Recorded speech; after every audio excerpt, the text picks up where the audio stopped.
Hello Facebook and YouTube.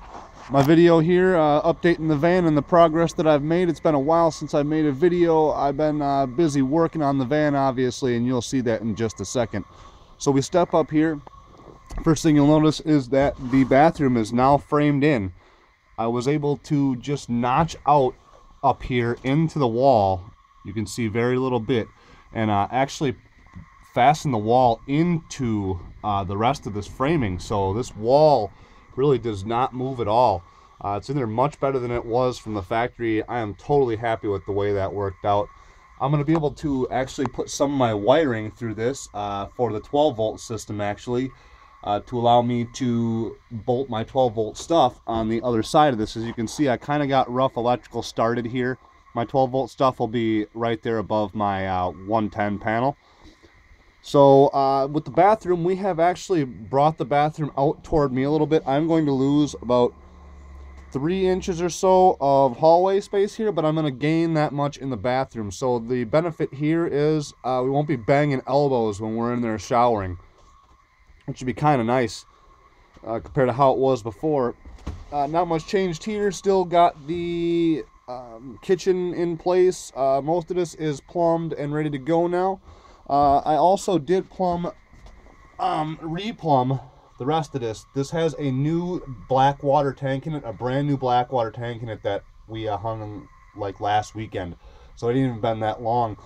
Another thing I did, if you can see this cord here, that actually runs to an exterior plug specifically for this, so that the van can now just be plugged directly in to shore power via twist lock plug. So that was something else that I also added. Thought was a good idea. That way I'm not pulling out that long extension cord that for some reason was jammed up in that little space in there, and that's how that always was from the factory.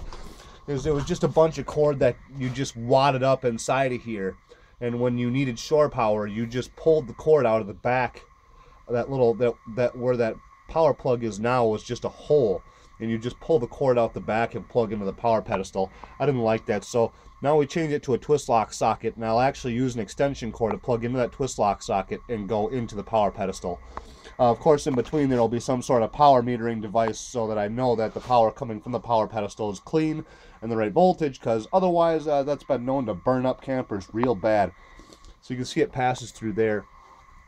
I have to run another cable that same size, and I will probably be doing it underneath the van, not through it, for the generator power to go to my new 3-way switch that I'll be installing. I had a heck of a time trying to find a 3-way switch. They don't really make too many RV 3-way switches, because when they were making these transfer switches for these things, they solar power wasn't really popular then, so you really only needed to change between generator and shore power.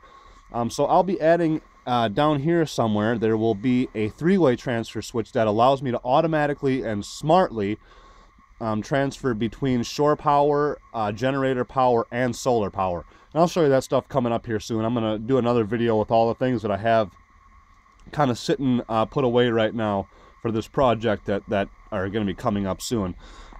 Another thing you can see that I did is I went ahead and redid the headliner in this chocolate color. I really like it. I think it's much better than the royal red, the maroon, whatever you want to call this, cardinal that was originally up there.